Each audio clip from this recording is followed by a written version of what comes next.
उदाहरण 2 है, दर्शाइए कि प्रत्येक धनात्मक सम पूर्णांक 2q के रूप का होता है तथा प्रत्येक धनात्मक विषम पूर्णांक 2q + 1 के रूप का होता है, जहाँ q कोई पूर्णांक है। तो हम इसे इस प्रकार से सॉल्व करेंगे।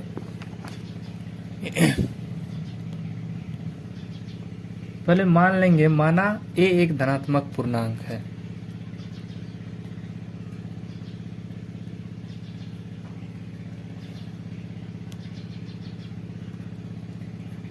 माना a एक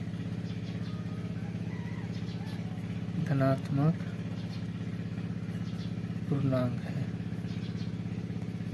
तथा b बराबर 2 है। तो यूक्लिड विभाजन परिमेयिका से, यूक्लिड विभाजन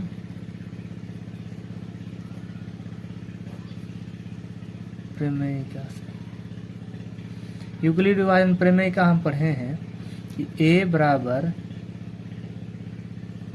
bq + r, a बराबर bq + r, और कंडीशन भी इसका लिख देंगे कि r जो होगा यह 0 से बड़ा या 0 के बराबर परंतु b से छोटा होगा। तो अगर यहाँ पर b का मान बैठा देंगे तो a बराबर हो जाएगा 2q + r, जहाँ r का r या तो 0 होगा या 1, क्योंकि यहाँ पर b का मान 2 है तो r जो होगा वह हमेशा 0 से, r जो होगा वह हमेशा b से छोटा ही होगा। इसीलिए a के संभव मान, a के संभव मान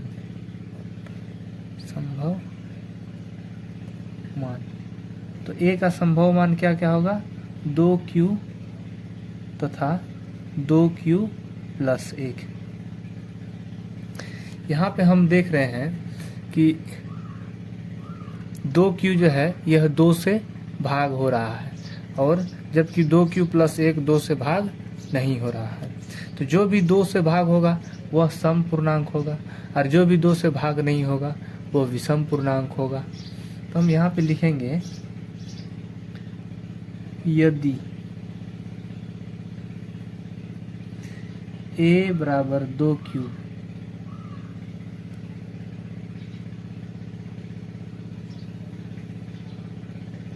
तब यह सम संख्या होगी या सम पूर्णांक होगी।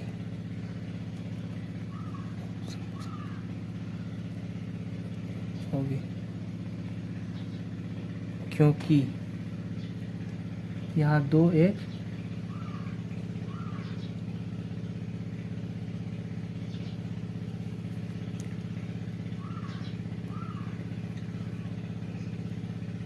2 एक सम संख्या है, सम संख्या है।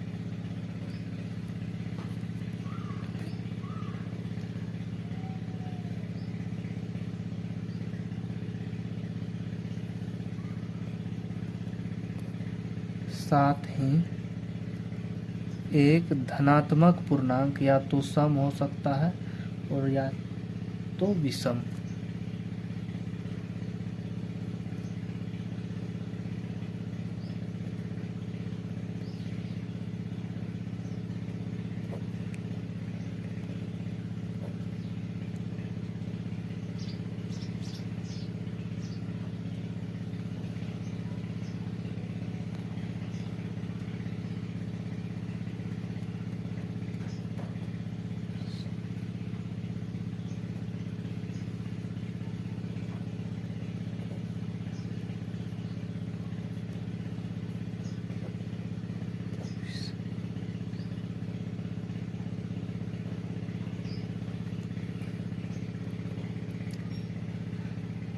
इसलिए कोई भी धनात्मक विषम पूर्णांक 2q + 1 के रूप का होगा। इसीलिए कोई भी धनात्मक विषम पूर्णांक 2q प्लस 1 के रूप का होगा। देखिए समझते हैं इसे कि हमें क्वेश्चन दिया हुआ है उदाहरण 2 कि दर्शाइए कि प्रत्येक धनात्मक सम पूर्णांक 2q के रूप का होता है तथा प्रत्येक धनात्मक विषम पूर्णांक 2q प्लस 1 के रूप का होता है जहाँ q कोई पूर्णांक है। तो हम यहाँ मान लेंगे माना एक धनात्मक पूर्णांक है तथा b बराबर 2 है। तो यूक्लिड विभाजन प्रमेयिका से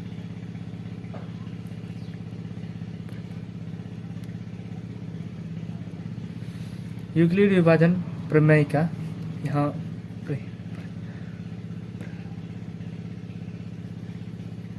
प्रमेयिका का स्पेलिंग थोड़ा गलत है, प्रमेयिका होगा कि a बराबर बी क्यू प्लस आर और इसका कंडीशन दिया हुआ है आर जो होगा वह 0 से हमेशा बड़ा रहेगा या तो 0 के बराबर होगा लेकिन b से छोटा होगा। तो हम इसमें b का मान बैठा देंगे a बराबर 2q प्लस आर हो जाएगा जहाँ r 0 या तो 1 होगा। तो a के संभव मान होगा 2q तथा 2q प्लस 1। हम देख रहे हैं कि 2q जो है यह 2 से भाग हो रहा है और 2q प्लस 1 जो है यह 2 से भाग नहीं हो रहा है, इसलिए कि यदि a बराबर 2q है तो यह सम संख्या होगी क्योंकि 2 1 क्या है, सम संख्या है और 2 से विभाजित है। इसलिए साथ ही एक धनात्मक पूर्णांक या तो सम हो सकता है या तो विषम, इसलिए कोई भी धनात्मक विषम पूर्णांक जो होगा वह 2q प्लस 1 के रूप का होगा और कोई भी धनात्मक सम पूर्णांक 2q प्लस 1 के रूप का होगा।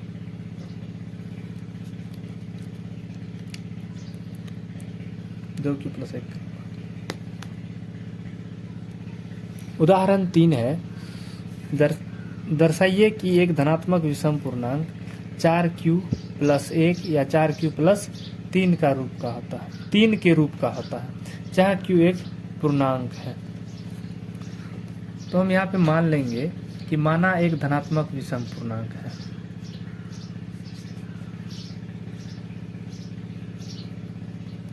माना a एक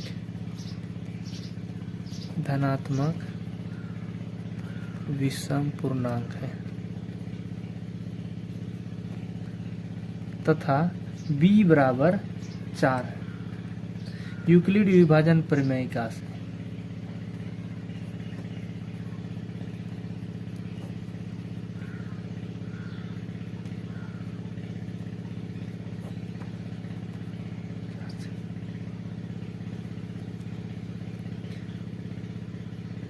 हो जाएगा a बराबर 4q प्लस r, जहाँ r का क्या क्या मान हो सकता है, 0 हो सकता है, 1 हो सकता है, 4 से कम होगा 2 3, इसीलिए a के संभव मान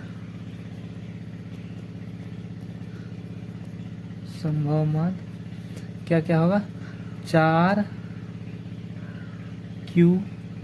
4q प्लस 1, 4q प्लस 2 और 4q प्लस 3।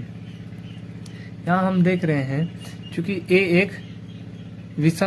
एक विषम पूर्णांक है तो इसलिए यहाँ 4q प्लस 2 और 4q प्लस 3, 4q प्लस 2 ये दोनों ही क्या है, 2 से विभाजित है। परंतु यहाँ जब हम देखते हैं 4q प्लस 1 और 4q प्लस 3 2 से विभाजित नहीं है। तो यहाँ लिखेंगे चूंकि a एक विषम पूर्णांक है, a एक विषम पूर्णांक है, इसलिए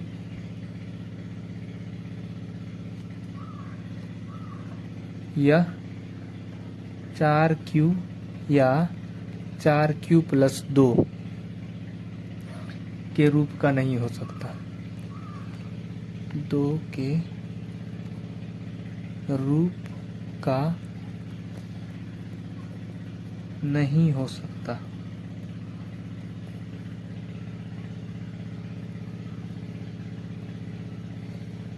क्योंकि ये 2 से विभाजित है।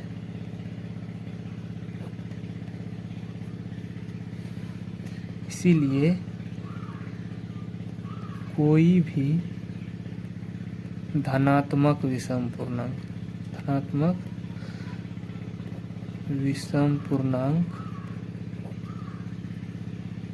4q+1 या 4q+3 के रूप का होता है।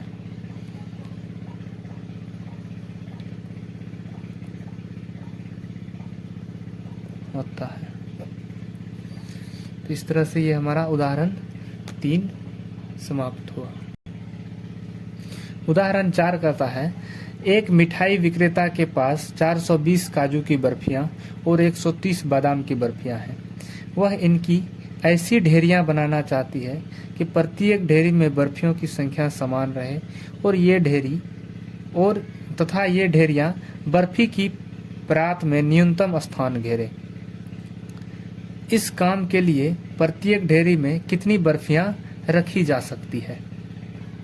इसे हम बनाते हैं यहाँ पे प्रत्येक ढेरी में बर्फियों की संख्या। तो इसका हम मौसम निकाल देंगे। प्रत्येक ढेरी में बर्फियों की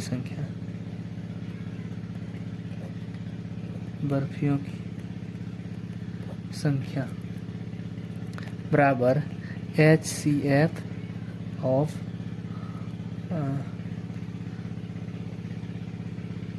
420 और 130। तो यूक्लिड विभाजन एल्गोरिदम से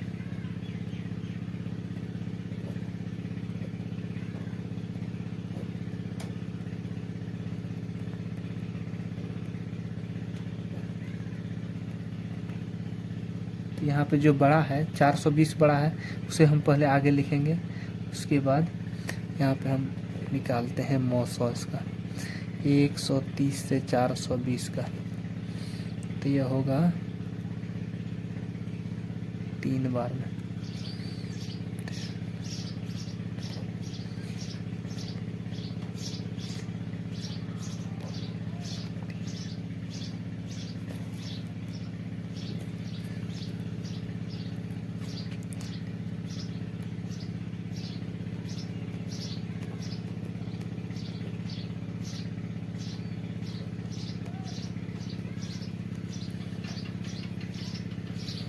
इसे ही यहाँ लिख देंगे कि 130 गुना 3 जोड़ 30, फिर 130 बराबर 30 गुना 4 जोड़ 10, 30 बराबर 10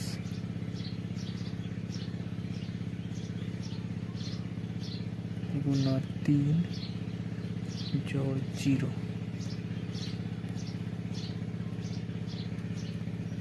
इसीलिए HCF 420 और 130 बराबर 10।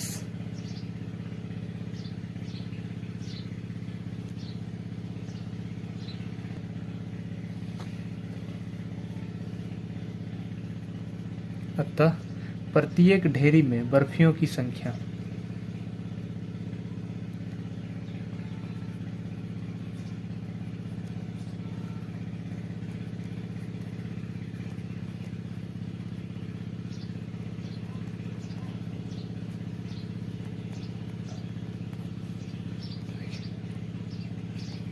दस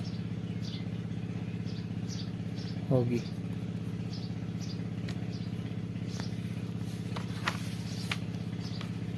प्यारे बच्चों, फिर से हम उदाहरण 4 को समझते हैं कि इसमें प्रत्येक ढेरी में बर्फियों की संख्या ज्ञात करने के लिए कह रहा है।